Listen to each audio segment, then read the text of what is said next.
Hello everyone, this is the movie 2 of What If Naruto Was a True Genius, and I hope you guys enjoy this video and to like, to subscribe, to see more comment down below. Now let's start the intro. They call me a god. They call me a god. They call me a god. The sun rose on the village of Konoha. It was a peaceful day, until the Hokage looked into her mirror. A black and orange blur was then witnessed to be running to the Namika's mansion. Kyuubi, who never slept, answered the door. Hello, Kyuubi-sama. Konohamaru. Kyuubi sighed. For some reason, I'm not surprised that you would do something to Hokage-sama. Konohamaru looked down at his feet. You heard that, huh? Kid, everyone heard that. The kids woke up because of that. Okay, yeah, that's the reason why I'm here actually. Suddenly the sound of pavement cracking and wood shattering echoed from down the street. Konohamaru, said boy paled. Kyuubi looked at him. Let me guess, you signed your name. Konohamaru gave a weak smile. Kyuubi looked down on him. You do know what will happen to Naruto if Suna found you here. Possible death. Quite possible death. Okay, I'll see if I can. More sounds of destruction erupted behind them. Where are you, Konohamaru? Kyuubi looked at the poor boy. Okay, look, there is a secret passage from here to the Hokage monument. I'll let you take that. Thank you, Kyuubi-sama. Konohamaru bowed to Kyuubi, then ran inside. Naruto walked to the door, to see the Hokage, with a green face, black rings around her eyes, and the name, Konohamaru, written on her forehead. He nearly laughed directly in her face. Luckily, he stopped himself. Where is he? I'm going to guess, you mean Konohamaru, right? No idea. Shut up. Where is he? Which one would you like me to answer to first? Suna glared at him. I really don't know. He's your protege. You should be held responsible. Like I'd have the nerve to do that to you. If I had a death wish maybe. You got him started on this prank streak. He's not even my protege. Check the Hokage monument. Kyuubi said as he walked past them, but you didn't hear it from me. They blinked. Thanks. Suna said. Oh, and Naruto were having another council meeting today, since most of our schedule was taken by the Danzo scandal. Gotcha. Naruto sighed. Oh, and Sai Fenikusu Phoenix will be there. So it's official. Yup. Cool. I'll be there. Hinata walked into the hallway, still in her nightgown. She yawned. What was that all about? I'm not really sure, but we have a council meeting today. Okay, I'll go eat before I get ready. Okay, I'll see you there. Yeah, I'll be there. Hinata said. Naruto and Hinata came back from the meeting, bored out of their ever-loving minds. I feel sorry for anyone who ever had to attend those meetings. Hinata complained. I know, during Suna's speech about Konoha's academy developments I could start to feel my brains melt. I would have thought they melted long ago, a voice said. The two whirled around to see a man in a black cloak with red clouds etched into it. Beside him stood a blue man in the same cloak. Naruto recognized him. Itachi. So, you are Naruto Namika's, huh? Not much to look at. The blue man said. Shut up, kiss him. Itachi said. Kiss him, huh? I was wondering who in the Akatsuki had to be paired with the walking sushi roll. Itachi almost smiled. Kiss him almost killed him. You're going to die for that one, Namika's. Naruto ignored him and began to look around. Hinata, can you find him? Hinata activated her Byakugan and searched the house for the Nine Tails. He in the basement. Itachi and Kisame looked slightly confused. Who were they talking about? Oh, well, not that it mattered. Anything less than the Hokage herself wouldn't stop them. Unfortunately, what ran into Kisame was more than a Hokage. Here comes the boom. Kyuubi cried as he launched himself into the Shark Man. Kisame went flying to the opposite wall, but before he could reach it he was met by Naruto's fist. Man, I've always wanted to say that. Itachi stood wide-eyed. Kyuubi. You're free. Kyuubi didn't look at him, but jumped over to the others, as free as a trusted servant. Itachi stared at him. Impressive, Naruto. You've found a way to let Kyuubi out. Well, genius is as genius does. Naruto said with a smirk. I completely agree with you, especially since I was one of those geniuses. Hinata stepped forward. Genius this.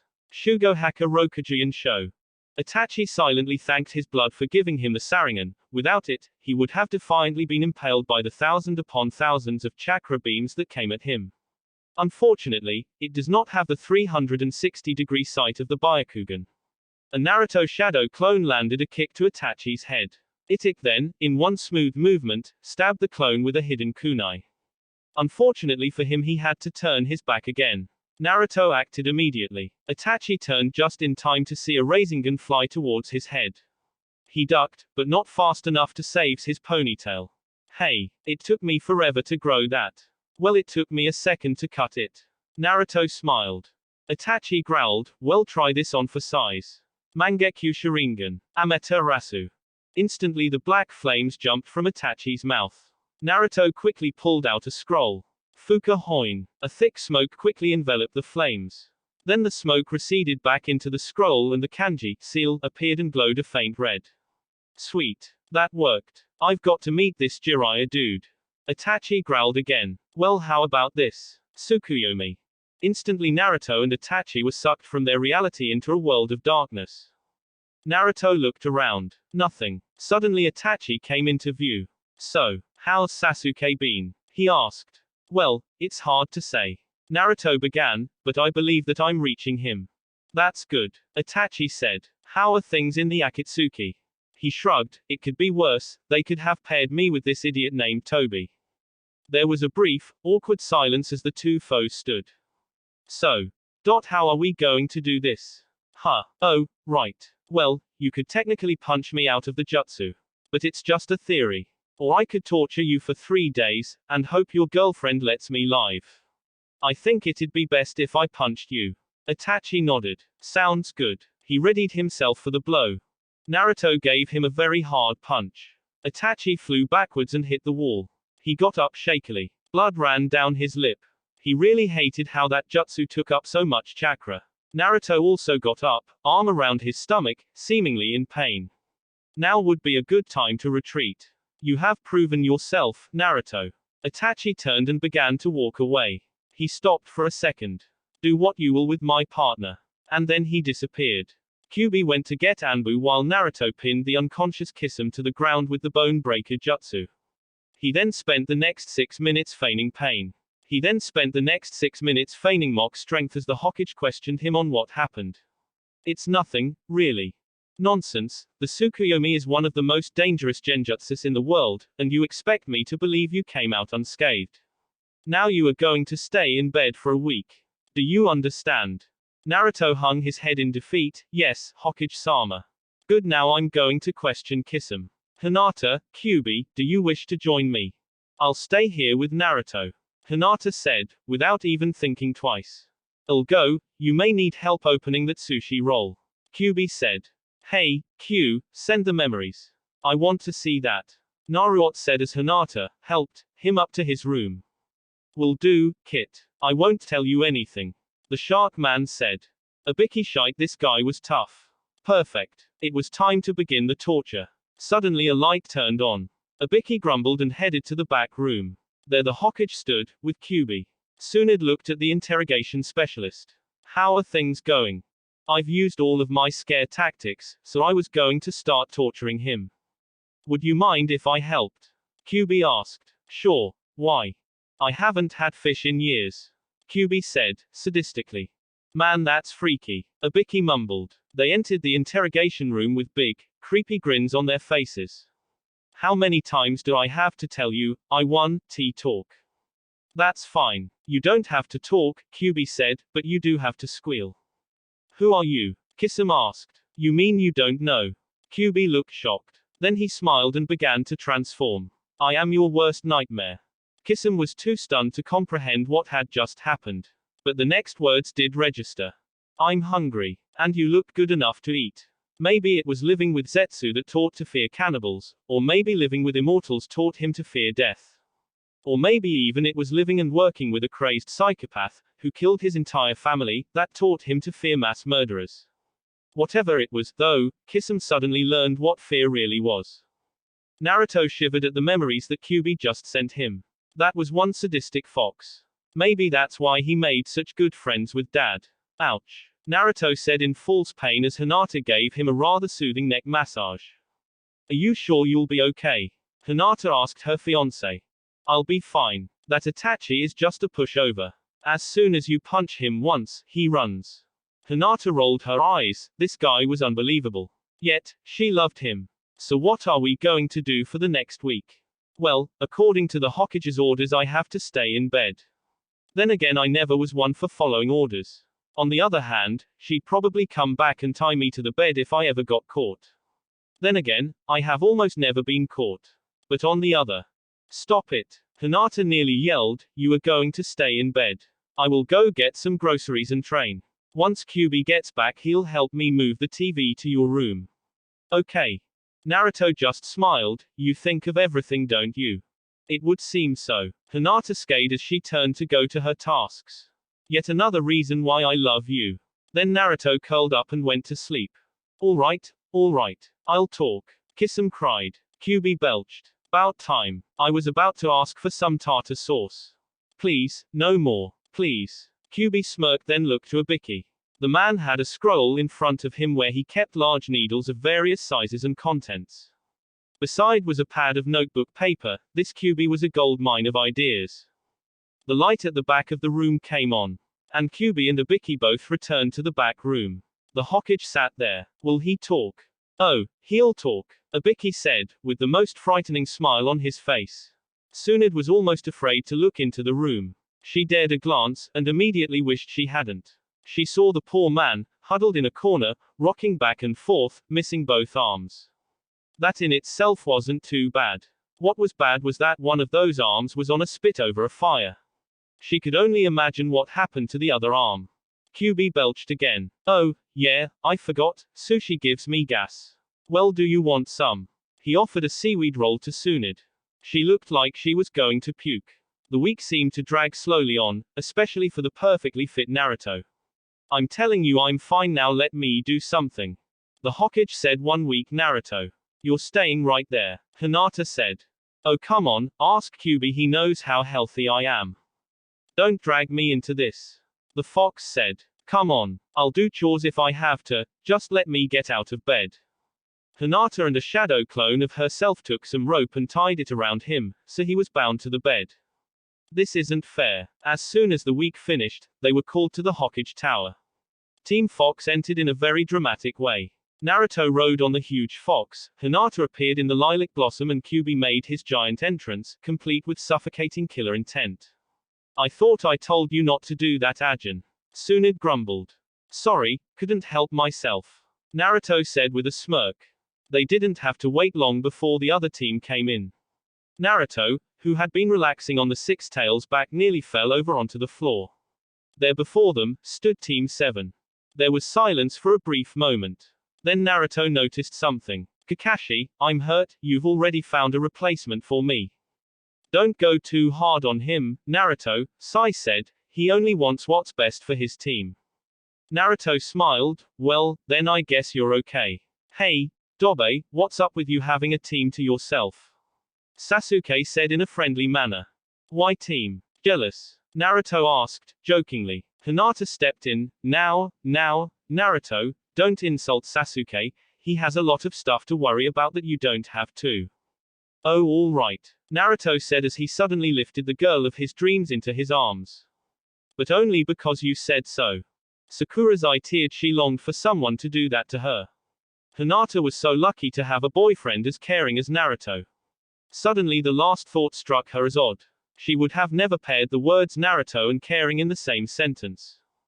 The Hokage coughed. Are you two going to accept this mission, or are you going to just stare into each other's eyes all day? Naruto pondered on the question. Well, staring into her eyes all day is something I gladly do any day of week. In fact, it would take a bag tied around my head to keep me from staring. Naruto. Oh, all right. Okay, you have a difficult mission this time. After interrogating the Kumo nins Naruto caught, we have found out that Iwa was going to ask Kumo for plans on our walls. This is very serious. If our wall are breached, it could be a massacre against Konoha.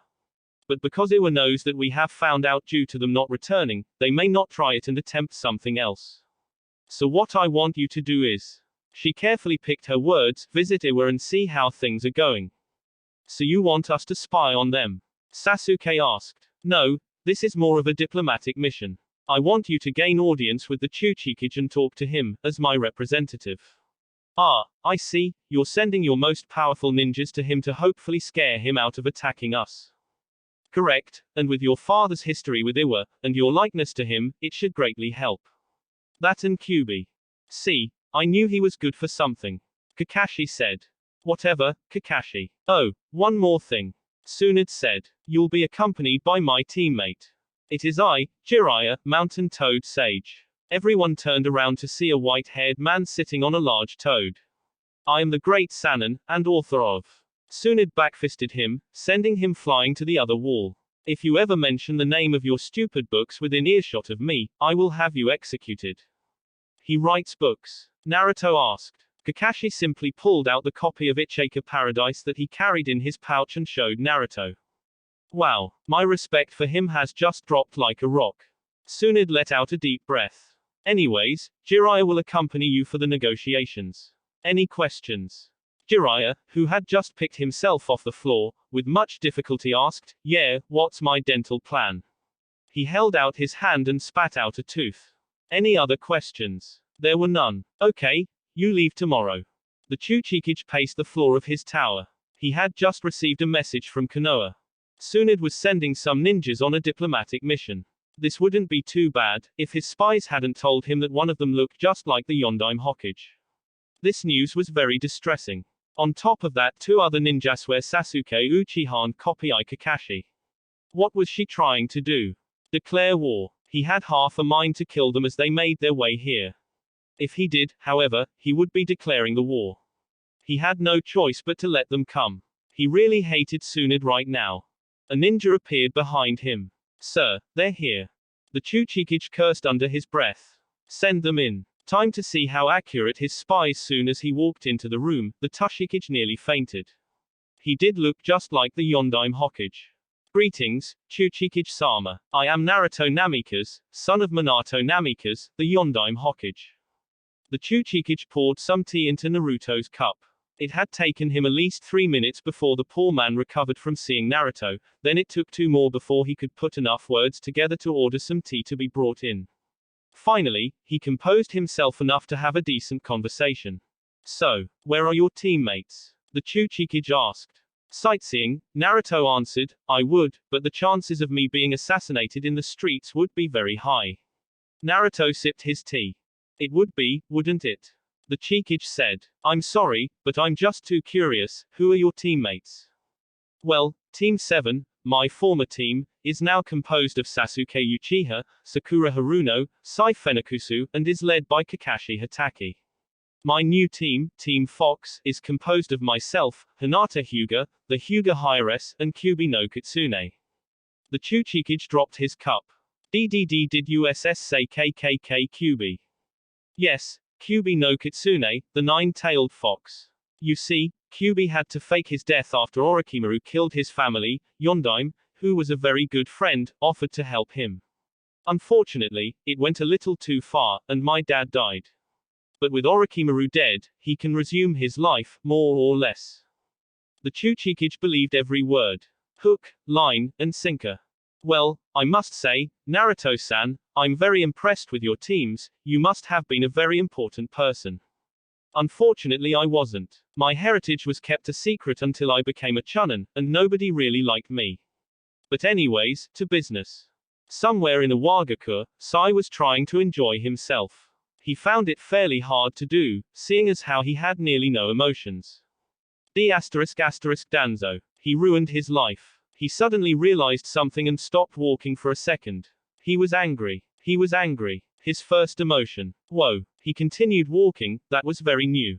Sakura was slightly annoyed at Naruto. It wasn't that he was mad at him, she was mad at his happiness. Hinata's too. How could they be so happy? Naruto was a loud, outspoken idiot, and Hinata a shy, quiet little girl, and together they made the happiest couple in Konoha. What was wrong with this picture? Sasuke noticed her overflowing jealousy, and sighed. He shouldn't bother. But that's what the old Sasuke would do, and he promised that the old Sasuke would never exist again. He sighed again. A Ryo for your thoughts. Sasakura jumped at the question. He cared. Sweet. It's Naruto and Hinata. How can such opposites be so happy together? Well, I heard Naruto say the day they met he should have walked up to her and said, "Hi, I'm your other half." When did he say that? 2 days ago, you know, when they were just sitting there in each other's arms. Oh. Jiraiya was walking along in the city, listening to the comments made by all of the old pervs. Isn't that Jiraiya? Who? Jiraiya, the writer of Ichika Paradise. Oh, that Jiraiya. You know, Ichika is the best thing to come out of Konoha. Each comment only served to swell the Sanin's pride. However, one incident on the way to Iwa managed to keep it in check. Flashback. Jiraiya was looking through his notes. With the flip of each page the same thought pounded in his head. I need more material. Unfortunately for him, his new target was Hinata Hyuga. I would continue with retelling the events, but it would be a little too graphic for a T rating. So let's just say Jiraiya made a note to never, ever make Hinata into a character in his books. End flashback. His crotch still hurt. Kyuubi was enjoying the sights with Kakashi and Hinata. Kakashi enjoyed seeing the points of interest, while Kyuubi told the story behind it. He should know, he was there. And this is where the founders of Iwagakure hung their first traitors. Notice the large spikes that are stationed below them. Cool. So, you see, if war was to be declared on Konoha, Iwa would supply at the very least 6 teams for reinforcements. Naruto said as he explained some of the finer points of the treaty. Only 6 teams. Well, if what I've heard about Iwa Nins is true, that's all we'll need. The Cheekage smiled. He was such a suck-up, but he was believable enough to make him buy it. This kid was good. And in return, Konoha will supply Iwa with any ninjas it needs if an invasion or battle is called on them. Suddenly a resounding boom echoed in the city. What was that? Naruto and the Cheekage cried.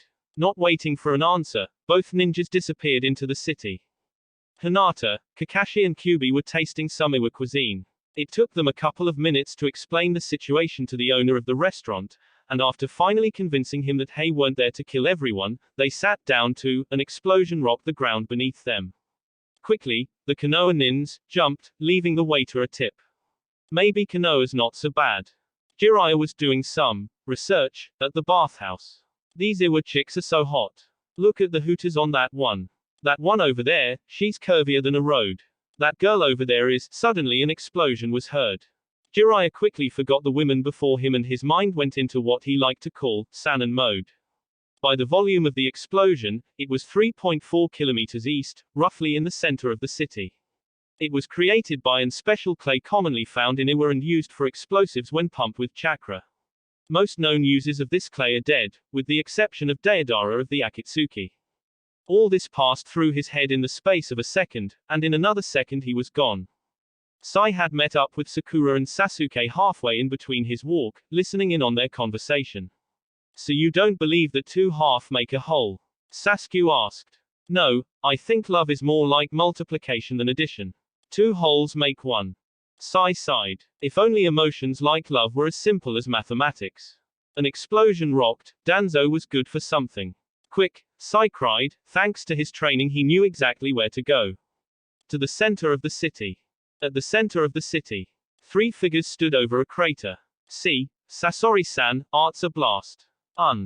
Whatever. A large, bent-over figure said. Will both of you stop it? We have a mission to do. Itachi, the 3rd figure said, why the leader paired me with idiots like you, I'll never know. Nobody move. A voice cried. The 3 of them looked up, and the top of a building, stood 9 figures, Team 7, Team Fox, Jiraiya, and the Cheekage. The bent-over figure glared at the taller blonde one. I told you not to set off an explosion. I told you they'd hear you, but no. I'm sorry Sasori-san. Suddenly Naruto broke out laughing. Sasuke decided to ask why. What's so funny, Dobe? Dude. Haha. I thought he was a chick. Haha. Sasuke started smiling. Naruto, he said, obviously holding back the floodgates to his laughter, that's not fun ha, that's not fun ha, that's not ha ha. Both of them started rolling on the ground. Finally, Hinata cracked and joined them. Okay, enough guys, we have a fight here. Kyuubi said. I'll make sure to stop them. Deidara smirked. What can you do? Chuchikage, I have two questions for you. Naruto said. What? The first one is, if I bring you Deidara's head, will you sign the treaty? The Chikage thought for a while. Why not? Good. Second question, was Deidara a part of the Iwa-Konoha War? Yes, actually. Good. Team Fox. Triple Namikaze barrage. Hi, Hinata and Kyuubi said, quickly starting to form a certain jutsu. In a hidden village like Iwa, not too many people forget the past. One of those pasts was Yondaime Hokage. Some ninjas still had nightmares about him. There were two jutsus he used, and after the war, neither were mentioned in Iwa. Until this day. Rasengan. 3 Razengans came rushing at Deidara. Not for 20 years had he seen that jutsu. It scared him. Luckily for Deidara, Sasori wasn't in those battles. A giant puppet suddenly appeared in front of the ex-Iwa nin. Unluckily, whatever puppet it was completely and utterly destroyed as Kyuubi's Rasengan plunged into his chest. Hinata and Naruto ran at Deidara. Double Rasengan flying drill. Hinata and Naruto grabbed hands and began spinning in the air, forming a Gatsuga-like attack. Deidara blinked. The next thing he felt was pain, inexplicable, excruciating. He felt like he was flying. Then the jolting pain returned. And then, everything went black. Deidara lay there, his torso was gone, his legs were gone, his arms, no real surprise, were gone too, disintegrated by the new jutsu. All that was left was the head, and a very small tail of skin, which was all that was left of his back. Naruto picked up the head by the hair. Too easy, and threw at the Chuchikage's feet. You have a treaty to sign, Chuchikage-sama. Everyone blinked. Team Fox had just killed a S-class ninja with one jutsu. Not to mention the fact that they destroyed one of Sasori's puppets. Itachi glared. It looks like we should come back another time, Sasori. Sasori didn't hear him. His puppet was gone. Gone, no more. One of his most treasured objects in his life. With one attack, his puppet was dust. You'll pay for that. He reached into his robe and pulled out 4 scrolls. Kyuubi had seen those scrolls before. Don't let him open those scrolls. Team 7's turn to shine. Choju Giga, an ink dragon, came flying at Sasori. And rammed him, successfully knocking a scroll out of his hand. Sakura ran up to the giant hunchback man, and showed everyone her true strength. She threw a punch at Sasori's jaw. He went flying straight up. No, seriously, he went flying. A rocket launch couldn't keep up with him. He was in the air for a full 10 seconds before landing. When he did, they saw the head was completely destroyed. An eyeball was hanging from a string, his jaw was off its bolt, and there was a large fist-shaped dent at the temple. Sasori got up, then stumbled. His legs were broken from the landing. He couldn't move anything. The punch had destroyed the puppet's neck. Sakura had hit hard and true. Sasori had no choice. A pop was heard and the large hunchbacked figure fell, a lifeless puppet. Out from him rolled a small, skin-colored round object. On it was written the kanji, Sasori, meaning scorpion. Naruto picked it up in his left hand. He looked at it for about 5 seconds, and crushed it. Itachi stared at the 7 ninjas now facing him. Wait. 7. He quickly counted them. Where was Sasuke? Chidori. Sasuke's voice called from behind him. Itachi stood there. Suddenly, just as the ball of lightning was about to hit him, he turned into a log.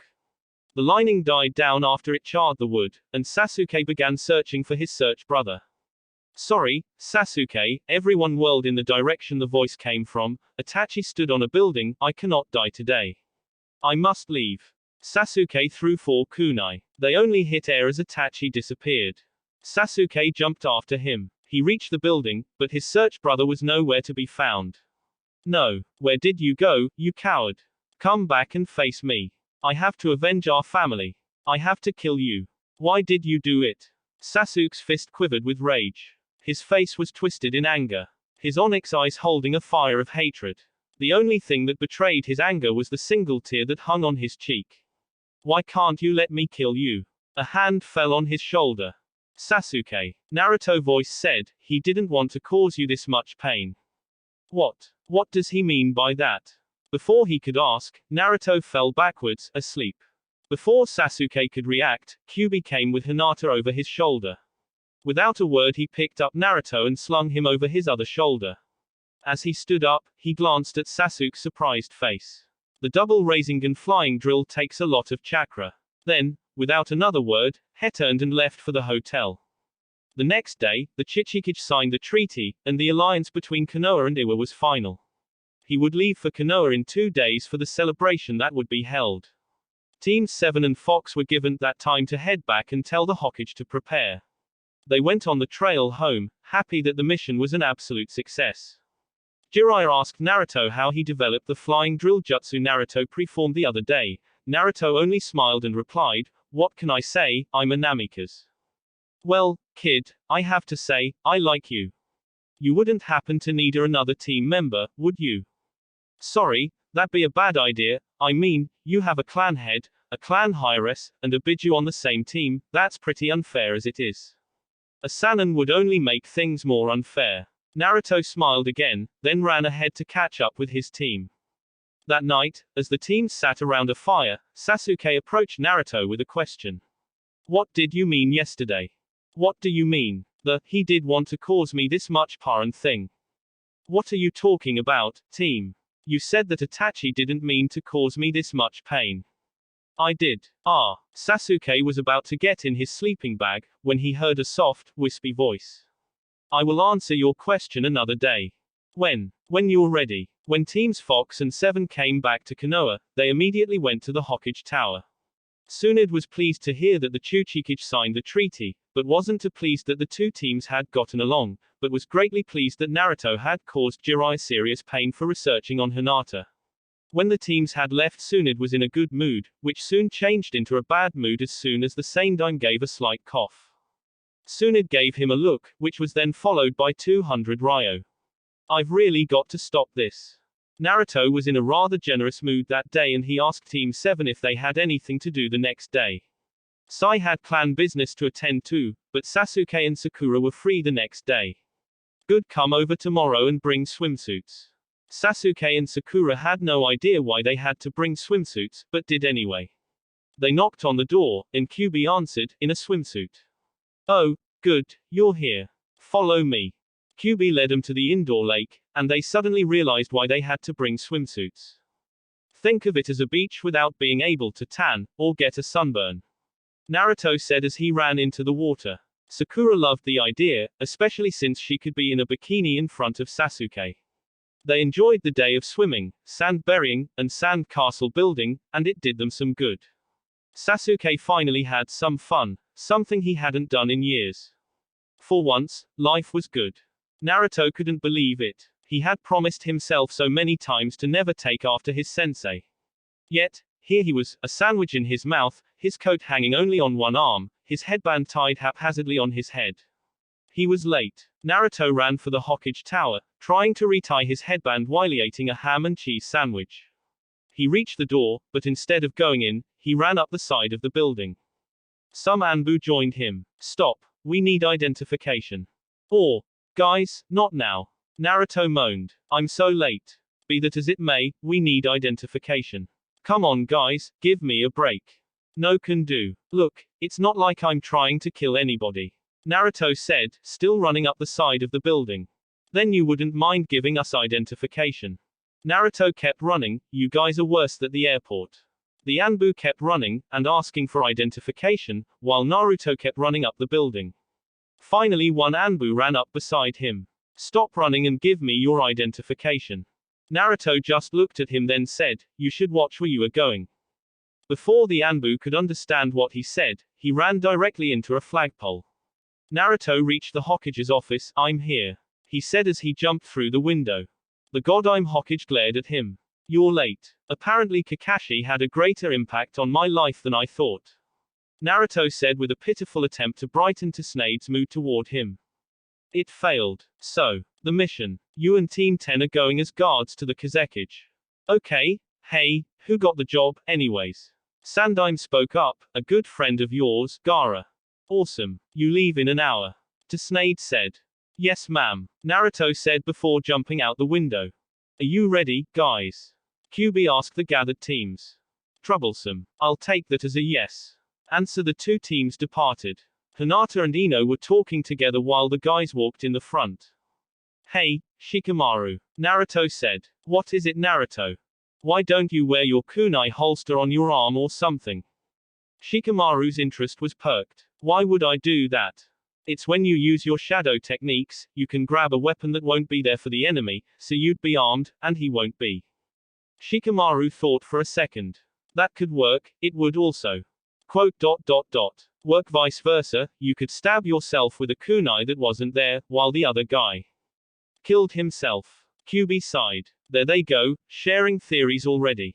Well, it's expected, isn't? Chuji asked. I mean, they are geniuses. Yeah, they are. I guess it's for the best. QB-sama, I have some questions for you. Go ahead, what are they? I understand that you were forced to attack Konoha because of Madara Uchiha's Sharingan, but I don't understand why he would have a grudge against Konoha. Well, you see, for a question like that, we must go back several generations to the founding of Konoha. They reached the desert. The sudden ending of trees and the even more sudden sandy road seemed to stretch for miles and announced the approaching of the desert. Naruto took out a scroll, and from it popped up 6 canteens. He gave one to everyone, except Kyuubi, who didn't need it. He then said that they should get across in 2 days. Team 10 looked at him like he was crazy. 2 days? Asuma asked. More like we'd get lost in 2 days. Asuma-san, Hinata said, Naruto knows exactly what he's talking about. Naruto bit his thumb, Kuchio's no jutsu. Suddenly a huge, 8-tailed fox appeared. Team 10 stood in awe at the colossal size of it, and in a feminine voice it said, Kyuubi-sama, Naruto-sama, Hinata-sama, I'm here to do your bidding. How many times do I have to tell you not to suck up? Kyuubi asked the kitsune. The giant fox grinned an innocent smile. I have no idea what you're talking about, Kyuubi-sama. Yeah. Then under his breath he added, geez, you promote a kitsune one time, and suddenly they're your best friend and they drop anything to help you. Jasmine, we need you to get us to the sand, that shouldn't be too hard.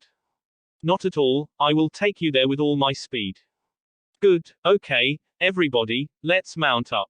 As soon as the party had found a comfortable spot on Jasmine's back, she shot off into the desert. Soon, Sunagaku rose above the horizon. Thanks, Jasmine, that's enough. Okay, I'll drop you off here. Jasmine slowed to a stop and came to rest a mile from the cliff that surrounded Suna. Team Fox thanked Jasmine, she puffed away, then they turned to Team 10. They looked sick. Don't worry, Naruto said, the first time is the worst. Ino ran over to a nearby dune and everyone heard her give up her lunch. The 2 teams walked into Sunagaku. It did not take long for a red-haired boy to come and greet them. Naruto, it has been too long, he said as he walked over and hugged the boy. Gaara, long time no see, buddy. The blonde responded. So how are things going in Konoha? Oh, you know, the usual, but I mean look at you, Kazekage. Oh, it's nothing really. Nothing. Okay, it's a little something. Oh, Gaara, before I forget, this is my team, you've already met Kyuubi. Yo, the kitsune said. This is my future wife, Hinata Hyuga. It's wonderful to meet you, Kazekage-sama. Hinata said as she bowed. And this is Team 10, our companions. They are Shikamaru Nara, Chuji Akamaiki, Ino Yamanka, and their sensei, Asuma, Sarutobi. Welcome to Sunagaku, the village hidden in the sand. It didn't take long for Temari, a blonde with her hair done in 4 pigtails, to find Shikamaru. She had remembered the unexplained kindness he did to her at Chunin exams, and she wanted to repay him. Shikamaru would regret giving up on that day for the rest of his life. But we will leave them for now, and join the rest of the party. They sat in the Kazekage's office. Gaara was briefing them on a rather disturbing situation. 2 weeks ago, an attempt was made on my life. I took care of the idiot who attacked me, but 2 days later he seemed to come back. What do you mean by come back? Naruto asked. That's just it, I'm not entirely sure, he just seemed to return from the dead. I have a question, Gaara, did he have a little gold medallion? About yay big. Yes actually. Okay. Second question, did he wear a black robe with red clouds on it? Yes, how did you know? Naruto looked at Kyuubi and they both said the same name at the same time, Hidan. Who? Ino asked. He's a member of the Akatsuki, and a follower of Jashin. Naruto answered. Who is Jashin? The followers of Jashin is a cult that mocks the true god, the Great One. QB explained, the followers use demonic rituals and charms to grant immortality. Of course, the poor souls have no idea that they are really destroying themselves. Poor wretched devils. Hidan is especially dangerous, the immortality ritual is especially dark, even for most of the followers. In short, he's an extremist. Naruto finished. The Akatsuki are also a force to be reckoned with. Their leader, whoever he is, believes that by using the power of all the Biju, he can create a jutsu that will bring peace to the world. What he doesn't mention is the destruction of most of the world. How do you know all of this? Gaara asked. QB keeps tabs on the people after him. Naruto said simply. Interesting. Well, now that I know what is after me, would you like to be employed as my bodyguards until this threat is dealt with? No problem, I don't have to sleep, so I can watch over you 24/7. QB said. And Hinata and I can place some fox summon guards on you too. Naruto said. And in the case of an emergency, we can be called and take care of them. Excellent, I'll have a hotel room set up for you and you can settle down there for a while. He picked up a stack of papers with a sand tentacle. Enjoy your stay in Suna. Let us now return to the poor Nara who is forced to eat at a 5-star restaurant, and has no choice but to follow a drop-dead gorgeous woman all day. Troublesome. He mumbled under his breath. Admittedly, the food was good, but the walking was killing him. He only wanted to take a nap. Unfortunately for him, Temari's history lesson was boring him, only increasing the urge to sleep. This is where the first Kazekage declared Suna a hidden village. It was the year 723. ZZ. Temari glanced at Shikamaru, and nearly slapped him awake. Luckily for him, she decided to gently wake and ask him if he was tired. After all, coming all the from Konoha was a long and tearing trip. Hey, are you tired? Yes, actually. Well, my brother probably has a hotel room set up for you guys. Do you want to go there and we can continue this another day? That would not be troublesome. Temari took him to the hotel, got him to his room, and made sure he was fast asleep before going off to find his teammates. They probably knew what he liked best, and that would probably make his day. The week slowly dragged by. After Temari learned that Shikamaru's favorite thing to do was sleep, she went to his room, wrote a note saying, "Here's the rest of our day, enjoy your sleep," and went off to enjoy herself. Shikamaru thought it was awesome to find a girl that would let him sleep for a whole 24 hours, and decided that he should at least try to be interested. As for the rest of our group, they were bored out of their minds. Hidan had not made another move since Gaara called was starting to get a little. Naruto did made a bet. If I say I give up, he'll be here. Why do you say that? Hinata asked. Murphy's Law, my dear, Murphy's Law. Well, then I give up. Suddenly an alarm sounded. Naruto just smiled. We should have given up days ago. Gaara saw the red side like blades dig into the dome of sand. This guy was becoming boring. Each time it was the same attack. He knew that as the blade dug into the dome, Hidan was preparing a chakra-enhanced swing at the weakened area. It never happened. That's new, what's he up to? Gaara quickly prepared an eye of sand and sent it outside to check things out. The fox blade had the side locked in its swing, never to hit its target. I'm sorry, the Kazekage is not available, can you leave a message? Before Hidan could say anything, much less attack, a 7-tailed fox with 2 round weapons rammed him. On time for once, Axel, I'm impressed. Axel is owned by Disney and Square Enix, not me. Unfortunately. You're just jealous of my good looks. Axel replied. Yeah, you can go. Axel puffed away, just as Hidan stood up. Do you F asterisk asterisk asterisk asterisk asterisk asterisk no F asterisk asterisk asterisk asterisk asterisk asterisk who I am, boy? Yes, you're Hidan, the follower of Jashin. The name, Jashin, was like a bad taste as Naruto spat it out. But do you know who I am? Why should F asterisk asterisk asterisk asterisk asterisk asterisk I care? Naruto smiled. In a flash he had rammed Hidan, knocking him off his feet. A second later, Hidan felt a dull pain on his cheek. There was a small trickle of blood. Naruto slapped Hidan's face. Come on, up and at him. Hidan's face twisted with rage and he started swinging his scythe blindly, hoping to land a blow on the arrogant boy. Naruto laughed. If you think you can hit me by doing that, you may just as well cut off your own head.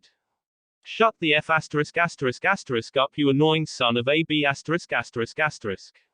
You asked a question, why you should care who I was. Well, I have an answer for you. Naruto smiled. Fear of the forest technique, fear of the fox blade no jutsu. Naruto's sword glowed a brilliant white light, he smiled. Stage 1, lightning. A bolt of electricity shot the scythe blade from Hidan's hand. Stage 2, earth. Hidan's feet were caught in stone boots. Stage 3, grass. Two vines wrapped around Hidan's arms, immobilizing them. Stage 4, water. Ice formed around Naruto's sword. He swung it, and it landed as a puddle at his feet in the base of the vines, then froze, reinforcing both the boots and the vines. Stage 5, wind. Naruto's feet became surrounded by miniature tornadoes. Naruto looked straight at Hidan. There's one way to kill an immortal like you, do you know what it is? Hidan started blankly at him, he had to be bluffing. Stage 6, fire. Naruto's blade was surrounded in flame. Reduce them to ash. Suddenly, Naruto was a blur, aided by the tornadoes at his feet. Naruto flew at a speed that would have impressed any of the kitsune. It did not take long for those same tornadoes to spread the ashes far and wide. That's why you should care who I am. The other team was astonished. I take that back, they were beyond astonished. Suddenly, Hinata and Kyuubi sitting in lawn chairs didn't seem too weird. I told you he had it handled. Hinata said, as she worked on her tan. Asuma was in shock. Absolute shock. He was dead for 3 seconds before his heart started working again. He couldn't even say anything. Shikamaru looked at the scene. You woke me up to watch a light show. Troublesome. I'm going back to bed. Ino and Chuji didn't hear him. They just stared on, as did 2 more unseen spectators. A masked man paced back and forth as his partner stood, watching him with onyx eyes. I can't believe it, the masked man said, he killed Hidan. The other stood impassively, he is Naruto Namikaze, you shouldn't expect any less. He's a 16-year-old boy, Itachi. He should even know the secret to killing a Jashin. Kakazu, you must relax, you won't live another day if you keep on worrying. Why do you say that? Are you conspiring against us? No, Itachi replied, we just have a date tomorrow. Kakazu looked completely confused, until he turned around. Hidan's ashes were hovering in the sky, forming letters. Tonight, at the gate. They read. Naruto is expecting us. Itachi said. It was dark. The cliffs of Suna always seemed to bring night faster than anywhere else. Naruto stood, with Kyuubi and Hinata, waiting for their prey. It was not long before Shikamaru joined them. Tell me Shikamaru, was the message too obvious? What message? Then how did you, never mind. It did not take long for the 2 enemy figures to make their appearance. They stared at each other in the darkness, waiting for someone to make a move. Finally, Naruto spoke, Itachi, I feel sorry for you. Why? Because, if our intelligence is right, Toby is going to be your next partner. Itachi slapped his forehead. Oh, man. I completely forgot about him. Did we come here to talk or to fight? Kakazu asked. Suddenly 5 huge beasts appeared behind him. Naruto smiled. Kyuubi, Hinata, take Itachi. Shikamaru, you're with me. Team Fox. Let's show this guys how to fight. They blurred. Suddenly, Itachi found himself again dodging thousands of chakra beams as Hinata launched her Shugo Hakurokuji and Sho. Kyuubi, also dodging the thousands of chakra beams, kicked at him from behind. Only to have puff into smoke. Kyuubi suddenly felt cold steel being pressed against his neck. I'm better than that. Naruto fought 3 of the 5 great beasts. One was spewing fire, another water, a third one, lightning, the other 2 were keeping Shikamaru at bay. All the while, Kakazu was using long tentacles to try and trip up the 2 fighters. He was unsuccessful each time. Shikamaru was lazily jumping around the field, unfortunately a little too lazily. His foot landed right next to a tentacle. Shikamaru landed on the sandy ground with a muffled thud. The wind beast stood over him with an evil glare. Suddenly it was crushed by a huge stone. 1 down, Naruto said, his blade covered in tiny pebbles, 4 to go. The earth beast saw what had happened, and attacked Naruto. Kakazu cursed. The earth one always had a stronger resistant will than the others. Now he had risked giving one of his stronger ones to the strange boy, while it needed to be on Naruto. Naruto saw the hesitation. Shikamaru. Now, the Nara's shadow lunged for the masked enemy. It caught him. Quickly, Shikamaru acted to grab a kunai from his leg. There was none. Kakazu laughed. Did you think I would carry around a bunch of kunai?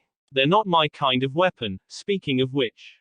The water beast lunged for Shikamaru, causing him to break of the jutsu. Crud. Naruto whispered. Itachi, Kyuubi, and Hinata were all locked in a taijutsu battle. Both Kyuubi and Hinata were using the Kyubiken while Itachi, ironically, was using the Uchiha's reflecting taijutsu, what's it called. Each time someone almost hit him, he thanked heaven, all they needed was to shove the chakra out of their system to do damage. Unfortunately, two taijutsu uses were hard to keep track of, and each time he tried to start a jutsu, they rushed him, forcing him to break it off. Again and again, he tried it, and each time the two stopped him from getting out of the taijutsu cycle. He quickly launched a kick to Hinata's chin, sending her flying, and evening the fight a bit. Kyuubi jumped in the air and did a roundhouse kick, landing with a chakra-enhanced fist to the ground. The earth shook. Itachi suddenly wished he had kicked Kyuubi instead. Then he saw something. Kunai, a lot of kunai, heading toward him. Then Hinata's voice was heard, shouting the name of the jutsu. Great whirlwind of kunai jutsu. The kunai that were coming at him, suddenly started orbiting Itachi at an amazing speed.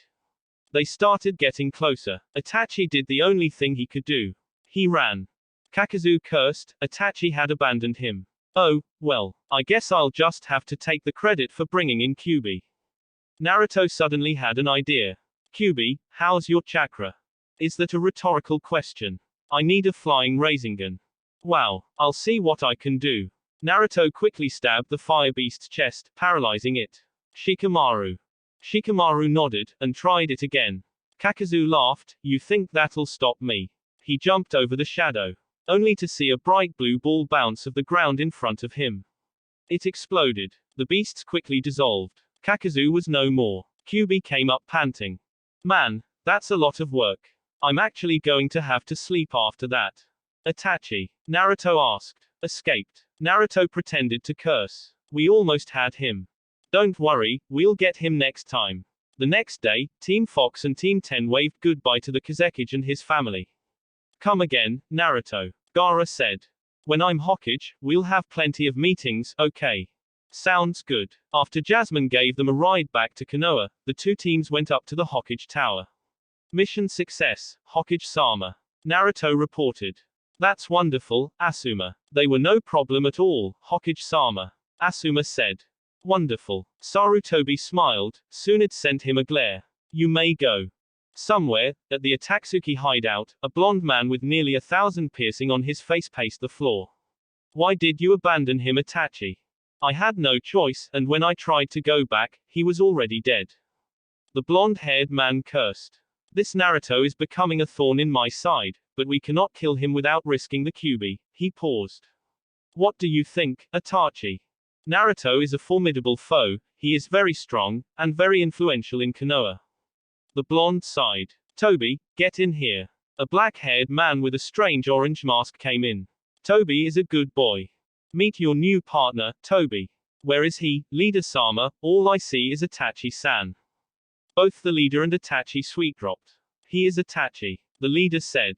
Ooh, yay. Now go, both of you. Two wooden doors closed behind him as they left. Toby was walking with his new partner, about as happy as he could be, quietly squealing his delight. It did not take long for Itachi to crack. Toby, shut up. He activated his Sharingan and stared into the eye hole of the mask, only to meet a mirrored Sharingan eye. Toby shook his head, and glared at the Uchiha. Then in a voice that sounded vaguely familiar, but unlike Toby in every way he said. Never, do that again, Itachi. Itachi stared back, shocked. Toby then turned and returned to his skipping and squealing. Itachi stood in the hallway, shocked. Then suddenly, he felt very afraid. Team Fox, the Hokage began, I have some good news for only have one more mission with another team. Naruto looked like he might throw a party. Bad news, it's Team Guy. Naruto looked like he would cry. Lucky news, it's an easy mission. I've heard that before. Kyuubi muttered. Tsunade shot him a glare before continuing. This mission requires you to go to Kasagakure, the powerful, hidden village in the grass. But I thought it wasn't a powerful hidden village. Naruto said. You should have learned by now to stop interrupting. Tsunade gave Kyuubi a gracious sigh, approving of his scolding to Naruto, then continued. While it is not a powerful hidden village, they relentlessly demand the honor of being called so. We have decided to agree to this claim. However, before we do, we have to inspect their ninja academies, and barracks and such. You want us to spy on them? Hinata asked. No, this is a completely legitimate effort to help them. They need it. Then why are you sending us? Naruto asked. I'm sure you can find a more than eager genin team to take this mission. Actually, I already have. You are to be their escort. Escort? QB asked. Allow me to explain. For some unknown reason, the road to and from Kusa has gotten increasingly more dangerous. So you're sending 2 teams of at least Chunin level ninjas to protect them. Seems like a waste of manpower. Hinata said. Well, it's a little more complicated than that. Oh, boy, here we go. Naruto began. We sent some Anbu after the last ambush and they found evidence of Chunin level ninjutsus, genjutsus, and weapons, and a lot of them. So basically, you think that there possibly be a threat to these genin? Yes. I'm out. What? With all due respect, Tsunade-sama, it's a waste of our abilities. Even if you're just testing our ability to work with other teams, it's a waste. Tsunade looked at him very hard, and very long. Finally she said, I thought you might say that, which is why I made sure that the team I hired for this mission is Team 22. 22? Why does that sound familiar? Or better known as? Oh no, it can't be. Team Konohamaru. Silence. I hate you, Tsunade-sama. Naruto was walking along with Team Guy and Team Konohamaru, half-heartedly enjoying watching Konohamaru trying to impress the not too easily impressed Neji. Hinata was enjoying Naruto's company, but not so much that of the blue and green beasts of Konoha. Lee, my youthful student. Behold the youthful love of Hinata-sama and Naruto-san.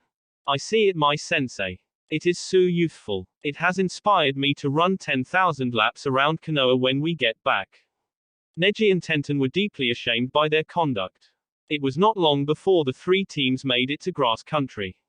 They found it to be a very relaxing plain country. It stretched for miles, with forests and mountains in the distance.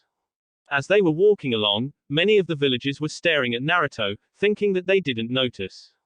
Then they whispered in others' ears, and news began to spread. Hey boss, Konohamaru asked. Yeah, Konohamaru. Why are all these people staring at us? Simple, my dad. Huh. Naruto looked over to Hinata, who was snuggled in the crook of his arm. Do you want to tell him? Not really, I've had enough of history for a while, she responded. What about you, Q? Rather not. Brings up too many memories, he said. If you'll allow me, Naruto-san. Naji began. Knock yourself out, Neji. Neji cleared his throat. The grass country shares borders with earth, fire, rain and waterfall country. Because the country lies between earth and fire, it has been invaded by the earth country during previous ninja wars. To avoid earth gaining a foothold next to the fire country border, many leaf ninjas came to Hidden Grass's aid during the Second Shinobi War. This resulted in many skirmishes taking place within its borders. During that war, Yondaime Hokage, Naruto-san's father, attacked and killed many Iwa nins. Yondaime had 2 famous jutsu, the Rasengan, and the Hiraishin no Jutsu, for which he received his nickname, Konoha's Yellow Flash. These jutsus were greatly feared by the Iwa nins and Yondaime became a hero of the war. So it is most likely possible that they are gawking at Naruto's likeness to his father. Naruto clapped. Excellent deduction, Neji, couldn't have said it better myself. Naruto said, before continuing, actually, I could have, but I'm too lazy to be rude. QB spoke. Look, up ahead. They looked and saw nothing, grassland stretched for miles around, leaving nothing for protection. I guess this is where they get ambushed. Konohamaru said. The rest of his team shot him a glare. No, genius. Mogi said. So they started off into the plain, watching their backs and sides for any sign of a possible ambush. It wasn't long before Team Guy started feeling uneasy. The Genins and Team Fox held no such feeling. The Genins were too excited to care, and Team Fox was confident in their abilities. Hinata activated her Byakugan. 3 meters to the left, 2 to the left, 6 behind, and one of them is behind that rock. She said, inconspicuously pointing to the rock ahead. Thank you, my angle. Naruto said before whispering to the other teams, Neji, you and Hinata take the back, Tenten, up front with the Genin and Ebisu, Guy, the left, Lee, the right. I'll take any that try to escape. Everyone nodded in agreement. They walked closer to the rock, remaining as calm as possible. When suddenly, a ninja jumped in front of them, hold it right there. Suddenly the three other nins made themselves known. Each one had a Kumo headband. However, the symbol on her headband was crossed out, revealing themselves to be missing nin. Very interesting, Naruto said before yelling at the top of his lungs, attack. The group broke, Neji and Hinata both rushed to the back and engaged a Kunoiki in a deadly taijutsu match. Lee went off to the right and began to seriously beat that one, as did Guy of the left. The one from the front suddenly found himself staring at a very angry Kunoiki with a very big sword in front of her. Not to mention the genin, and their sensei. When he saw his men hit the ground, he decided it would be a good idea to retreat. He turned, just in time to have a foot smack his face. Naruto had come up behind him, just in case he decided to retreat, and kicked him hard. The poor man was sent flying over the whole party and landed in the dust, just to see two Hyuga with deadly, Byakugan glares. He began running for his life. Naruto walked up beside Neji and Hinata. Don't touch him, I want to try something. Everyone watched the man run, waiting for what Naruto was going to do. Suddenly it happened. Naruto disappeared in a yellow flash. The ex-Kumo nin ran as fast as his legs could carry him. Suddenly there he was kicked in the jaw and sent flying upwards.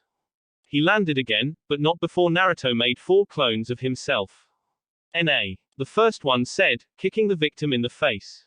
Me. The second on cried, landing his own kick. Ka. The third one, kicking also. Say. The fourth one cried, his kick sent the missing nin into the air. Naruto. Naruto cried, Rasengan in hand. The helpless victim cried, unable to do anything, as the glowing blue orb approached him. Rasengan redden. The bright blue ball came smashing down on the man, and sent him to the ground. Naruto landed with grace as his clones puffed from existence, and headed back to the opened mouth, eyes wide, shocked into a stupor teams. Naruto walked past them, come on, we have an appointment to keep up. Boss. Konohamaru began, how did you do that? Naruto turned, smiled and said, Namika's family secret. The rest of the trip was uneventful. Hinata eventually became so bored she pulled out a tiny metal tube and began to tinker with it. Kyubi decided it was time for some exercise and began running in the field as a good-sized fox. Tenten began sharpening a kunai. Ebisu secretly took out a small orange book and fell to the back of the party.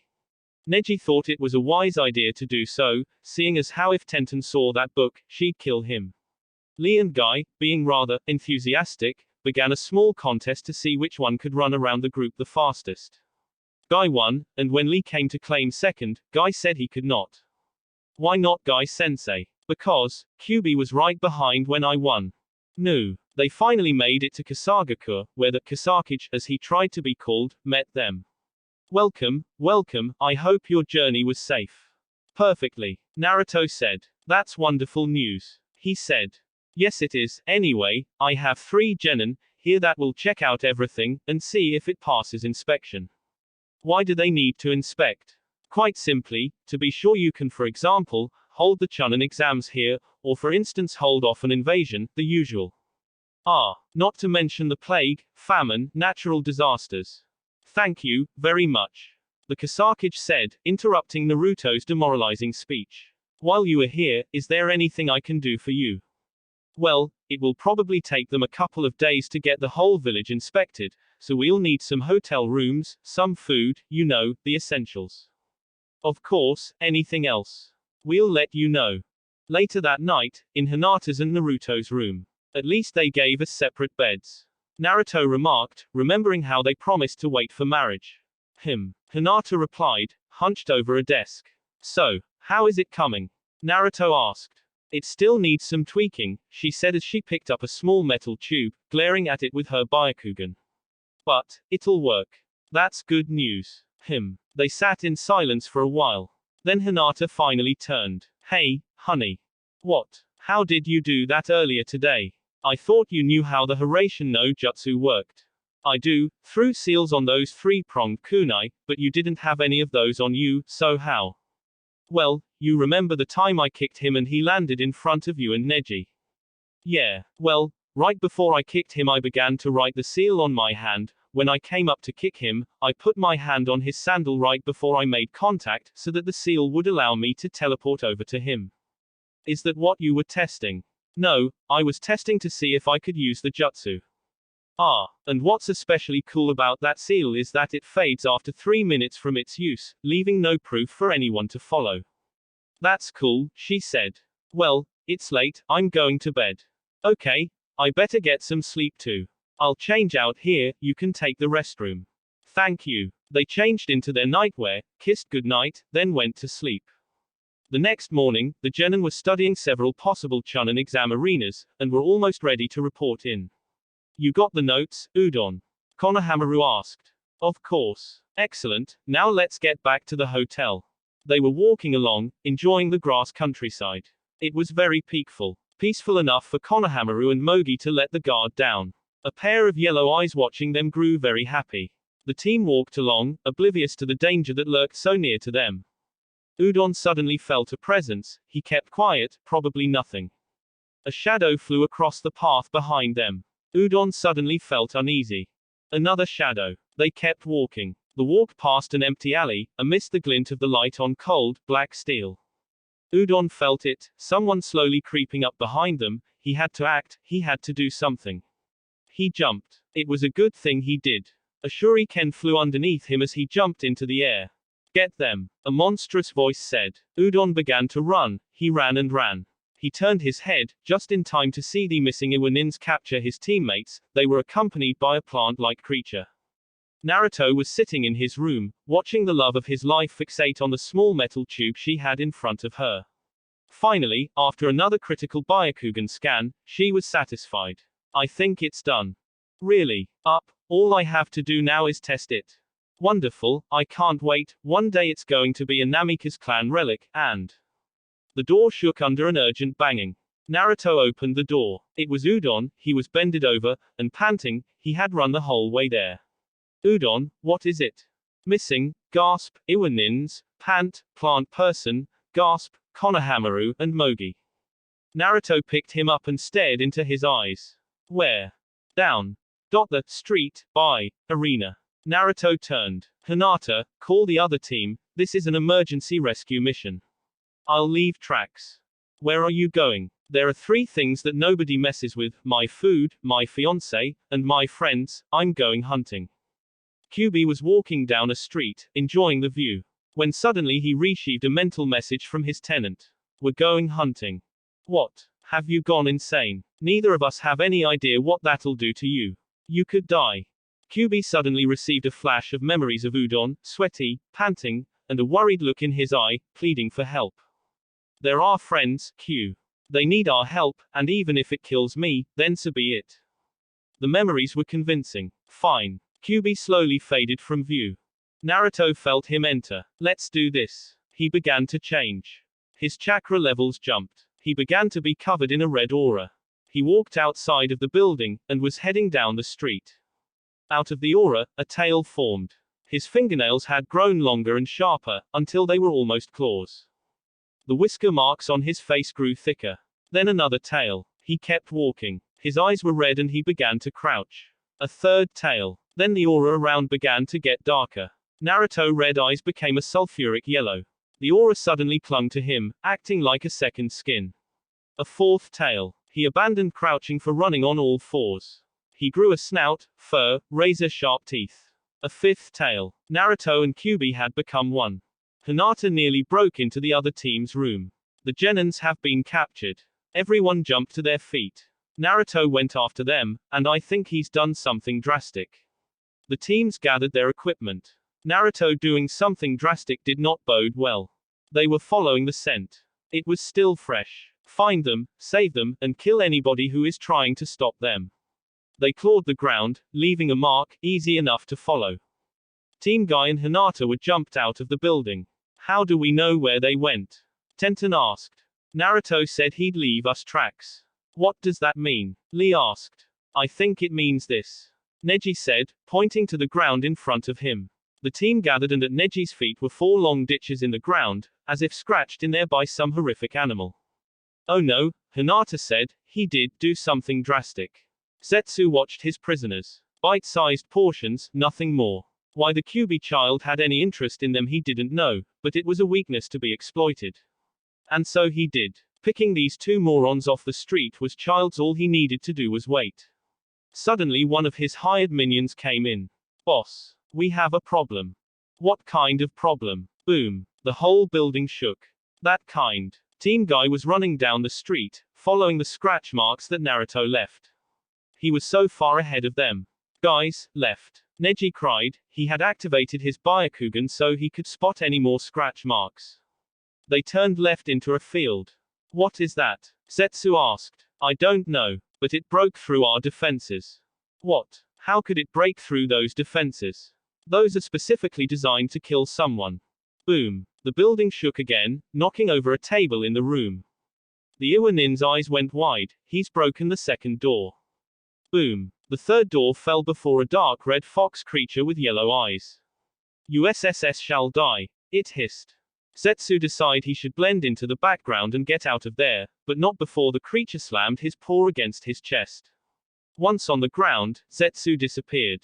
The creature turned to the trapped Iwa missing nin. You took them. The ninja paled. No, I didn't. It was my friends. I'm innocent.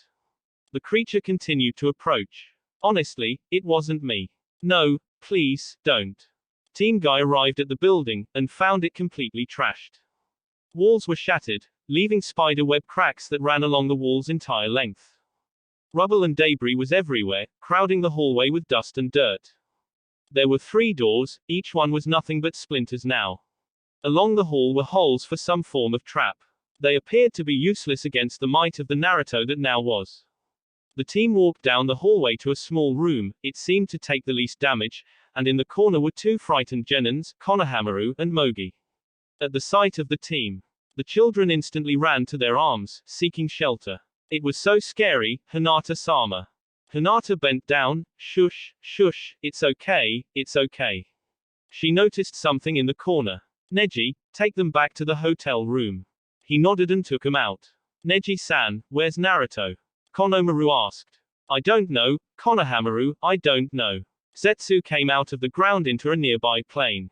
The wound in the chest that thing gave him had weakened him from going all the way back to headquarters. He smiled. He had cheated death yet again. That thing will never find me. Suddenly there was a light behind him, and before Zetsu could even blink, he felt the skin on his neck rip. Zetsu fell to the ground, dead. His throat slit by 4 razor-sharp claws. Hinata did not wait long. There was suddenly a dark red flash and before her stood a 5-tailed beast. She sighed, Naruto, if you die on me, I'm going to be really mad at you. The beast turned, saw her then said, in a dark, twisted voice it said, I'm SSS sorry, Hinata, but they are my friends. I know. They stood there in silence, before Naruto said in a quiet voice, let's see if there are any SSSS side effects to this. His dark red fur faded, as did the snout, the tails, the aura. It all faded away. Naruto stood for a brief second, then fell forward, out cold. 3 days later, Naruto stirred. Oh, what happened? You fainted after using that stupid technique. A familiar voice said. Naruto opened his eyes, and immediately shut them. The light in the room was too bright. He tried again and this time was successful at keeping his eyes open. He looked around. He was in a hospital bed. He opened his mouth to say something. Konoha. She answered the unspoken question. He opened his mouth again, and was able to get 2 words out before she harshly answered him, are you mad? Yes. Naruto hung his head. But I can't stay mad at you, no matter how hard I try. Naruto looked up. Besides, you're getting punished enough. Naruto looked up at her, with a confused look on his face. Suddenly, Kyuubi's voice echoed in his head. Kit, apparently there are some side effects. I have no idea how long these will last. But. Naruto ran to a mirror. A scream echoed in the hospital. On Naruto's head were 2 fox ears. His human ones were gone and had been replaced by the fox ones that stood on his head. You also have a tail. Hinata said. Naruto turned around, and barely saw the white tip of his newfound turned again, the same result. Hinata laughed. It looked like Naruto was chasing his tail. He looked at her. This isn't funny. Who knows what other side effects there are? On the bright side you have very sensitive hearing. Not now, Q. Come on, it's not that bad. Hinata said. Not that bad. Who knows what this will do to our family? All of our kids could have fox ears. Then the second generation of the Namikaze clan will be known for their hearing abilities.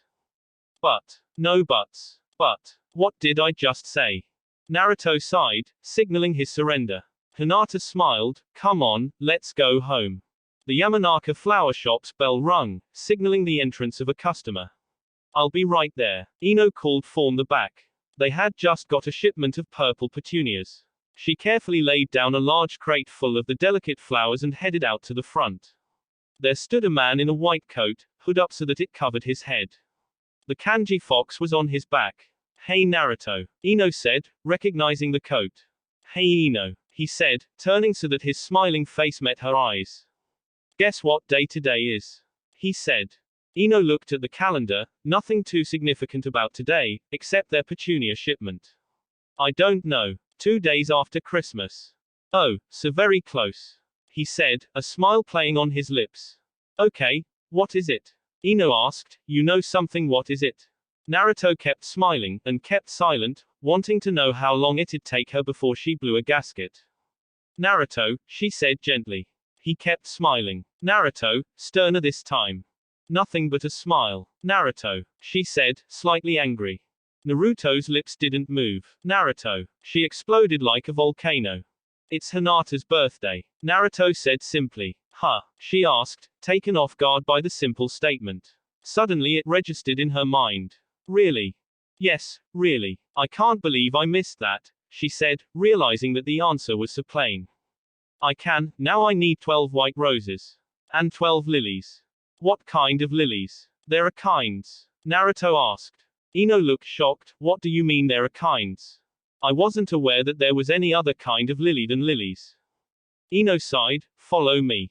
She led him to the back room and sat him down. You're getting a crash course in floristry. She pulled down a projector screen and walked to the back of the room where a projector sat.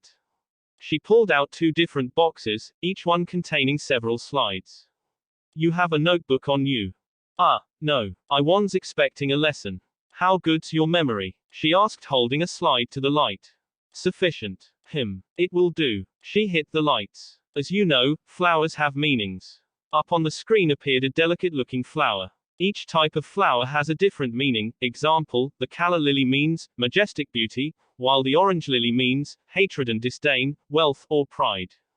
I see. Well, I'll need to make a note not to get her orange lilies. I'm not done yet. Ino said indignantly. Day lilies mean coquetry.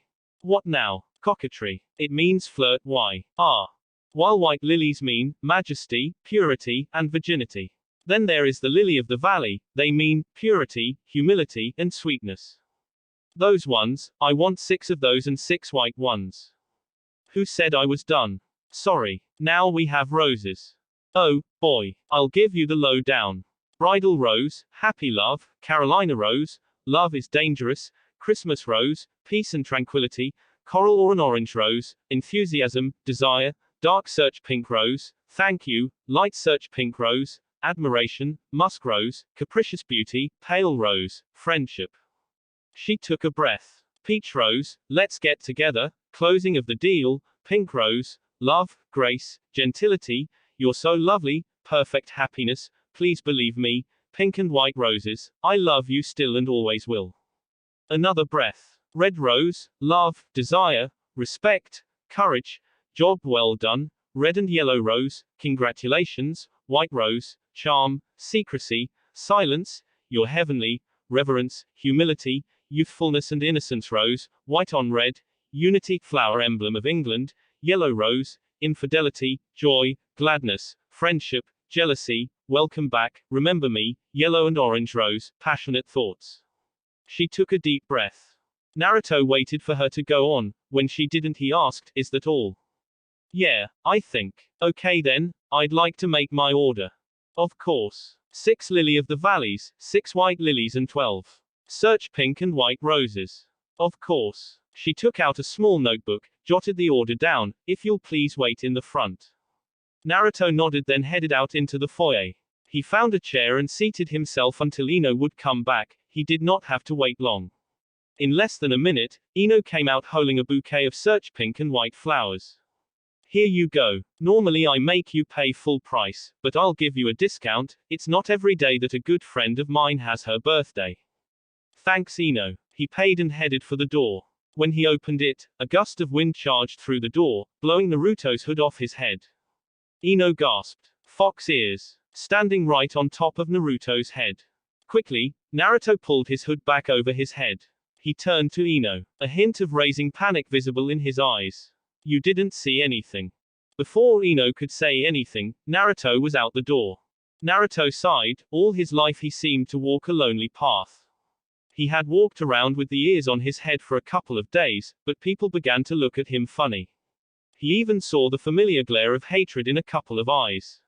Why? What had he done to them? Sure, Kyuubi attacked Konoha, but not on his free will. Even if he did, why am I hated so much? What have I done to deserve this? So, when things began to heat up, Naruto made a hood for his coat. He could blame it on the cold for a couple of months, but what if his ears lasted longer than that? Well, I'll come to that bridge when I cross it, but now, I have a Heim to pamper. Hinata took a swig of water from a small water bottle. She was training. She had begun by beating a training dummy to a pulp, then she ran through her ninjutsus once or twice.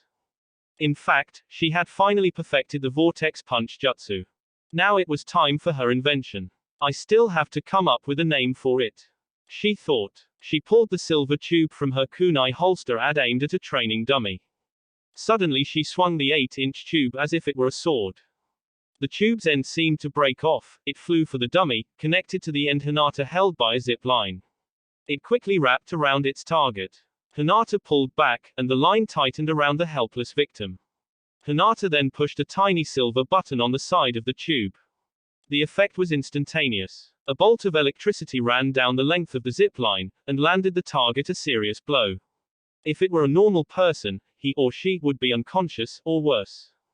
She hit another button and the zip line retracted, pulling the dummy with it. Haven't thought about that. She thought, dragging the body along the line wasn't necessarily a good or a bad thing. It was good in the fact that it would make capturing enemies easier, it was bad in the fact that it took too long for her to reload it. When the line was finished retracting, she untangled the smoking piece aimed at one of said cloth's brothers. This time, however, she shot up, towards the ceiling. Instead of the tip simply breaking off, it grew a claw-like appendage which dug into the wood. She held on and swung on the line, successfully kicking the mannequin in the head. Then again she retracted the line, after pushing a third button to release the claw. Then she pushed a fourth button. The tube's ends grew until it was just a head shorter than she was, making a powerful bow staff.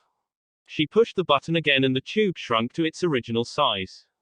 Now we both have something. Naruto the Hiraishin no Jutsu, Kyuubi has his Biju powers, and I have this. She stared at the silver tube. The Fox Tube, she whispered. It was a fitting name, especially for a clan that revolved around foxes. Suddenly Naruto burst into the room, his hands behind his back. Happy birthday, Princess of the Skies. He kissed her and then pulled out the bouquet from behind his back. Oh, Naruto, they're beautiful. I had hoped they would be, or Ino's lesson would have been useless. Huh, never mind. Suddenly he picked her up. As for you, you are not to do anything for the rest of the day. He brought her into the living room, laid her on the bed, and made 2 cage bunshin. We are here to serve you, Hinata Heim. She laughed. Naruto, you do this every year, and it's the least I can do. One of the cage bunshin took off her shoes and began to massage her feet. The other one came up to her. Can I take your order, madam? She laughed again, then surrendered to Naruto's pampering. 3 cinnamon rolls, a small bowl of ramen, and a glass of soda, please. Of course, he said, before walking to the kitchen. The real Naruto sat next to her face and played with her hair. So what did you do while I was gone? Nothing much, I did a little training. I also tested and named the Fox Tube, she said, pulling it out for him to see. And does it work? Yes. That's wonderful. The waiter shadow clone came up. Lunch is served. Naruto picked up the chopsticks to the ramen and began to feed Hinata. Naruto, you don't have to feed me. I want to. Will you please let me? She looked lovingly at him, then opened her mouth to receive the noodles. Thank you. he said, as he carefully led the noodles into her mouth. Each mouthful was followed by a kiss. They continued until the food was finished. Then Naruto snuggled up with her. I love you, my princess. I love you too, my prince. She reached underneath his hood and scratched the back of his ear. She had discovered not too long ago that the back of Naruto's ear were very sensitive, and when they were scratched, it was as if heaven had come to him. He moaned with the pleasure that followed. I love you so much. Kyuubi was never a sap for romance. That's why he never stayed with the kits on Hinata's birthday. Or at least that's what they thought. The real reason was nowhere close to what they thought. He missed his mate. He missed his kits. True, Naruto and Hinata had become the closest thing to family he had, but the memories of his first love still haunted him. It was only 16 years ago. And while a human can get over someone's death in that amount of time, 16 years is a very short time for a Biju. He sat on top of the Hokage monument, overlooking the city. It was nearly sundown. He sighed. He could see her face. Her cute little black nose, her amazingly beautiful orange fur. She was definitely fitting of her name, Kajin, beauty. Even when she walked the earth as a human, she was beautiful. Her long, midnight black hair that came down to her back, her fiery green eyes. She had a spirit of a warrior. He sighed. The hole she left was too large to refill. A puff of smoke appeared behind him. Jasmine stood, in human form, behind him. Kyuubi-sama, are you feeling okay? He sighed. Probably Naruto wanting to check up on him. Tell Naruto I'm fine. She looked to the ground. Actually, I'm here on my own will. He looked at her. She wondered if it was best to continue. I know why you promoted me. It's because Kajin, again she hesitated, but she was committed now, and I was worried about you. Ever since Naruto-sama and Hinata-sama got together, you spent Hinata's birthdays alone. Your point, Kyuubi said, anger in his voice. It's just that I was hoping to keep you from being too alone. She said, as if it were a question. So what? You're going to sit with me? Kyuubi said, half angrily. May I? No, you can't. Kyuubi yelled. What made you think I would let you sit with me? I want to be alone. Can't a fox mourn the death of his family in peace? Jasmine stood in silence, head bowed, eyes to the ground. Kyuubi sat back on the ledge with a humph. Jasmine looked up at him for a brief second. If it's any condolence, my family died also. Why would I want to hear another sob story? I have one myself. Leave. Jasmine turned, tears in her eyes, and disappeared in a puff of smoke. In a dimension not too different from our own, a woman walked into her house, ran into her bedroom, and began to cry. She had long, blonde hair and two deep blue eyes that had gotten more men lost in them than there were grains of sand on the shore. Now they were red from crying. This was Jasmine, at home in Kitsunegaku, the village hidden in the fox. I just wanted to cheer him up. That night she cried herself to sleep. Kyuubi walked into the Namika's mansion, guilt bearing down on him. You didn't have to yell at her, his conscience said. I know. She just wanted to sit with you. I know. You didn't have to push her away. I know. You should apologize. I know. Then why don't you? The question stopped him cold. Why didn't he apologize? It's not like anything hung in the balance. Then why not? I'm letting her cool down. I acted like a jerk. She's probably mad at me and wouldn't listen to his apology. I'll apologize later. That's not it. Yes, it is. No, it's not. He couldn't argue. That wasn't the reason why. Then why? Are you embarrassed? Embarrassed wasn't the word. Ashamed? Maybe, but not embarrassed. Why would you be ashamed? Because he belittled the death of her family to a sob story. If someone other than him had done so to his story, he would kill the man. Kyuubi walked into the living room to see the two kids asleep on the couch, holding each other. So much love. Love is pain to some, he thought, thinking of a small boy from the village of the Hidden Rain. He thought no more about it and headed to his room. Naruto woke, laying beside his angel. He kissed her again, and headed downstairs. His shadow clones left his back in knots. He needed a hot bath. He went downstairs to his family's artificial hot springs. He undressed and gladly welcomed the soothing heat that came when he lowered his naked body into the water. He sat, watching his tail move through the water, happy to see that the fur he had there was thick enough for it to keep from showing the flesh of the tail. His ear twitched. He turned and saw Hinata. She wore a towel around her waist and a search pink bikini top. Two things jumped through Naruto's mind. 1. She was beautiful. 2. He was naked. She removed the towel and eased into the water. Naruto shifted to the other end of the pool. You know, the whole day you have done nothing but pamper me, and I haven't said, thank you, yet. Naruto was slightly panicking, trying of a way to figure out how to get out of this mess. She approached him. He retreated to the left. She approached him again. He retreated again. She approached him again, smiling. He retreated again, only to bump into something on his left. Naruto looked left, Hinata, smiling. He looked right, Hinata smiling. Darn her shadow clones. He thought as he slowly sank into the water. Both Hinatas stared at his ears, which just stood above the surface, with mischievous grins on their faces. Now, one asked. Wait. The other responded. Now. They both dove into the water, trying to get a hold on their slippery prey. Finally they caught him. They pulled him to the surface. One of them puffed away, leaving Hinata sitting in front of him. As I was saying, thank you. She gave him a long and passionate kiss. A cough sounded behind them. They turned to see Kyuubi standing in front of the spring's door. Sorry to interrupt your sappy romance moment, but I have a bathing suit for Naruto. Sappy? Hinata asked indignantly, while Naruto began reaching for the trunks. Thanks Q. That will be it for this video. If you want more, comment down below, like, subscribe. And see you guys later.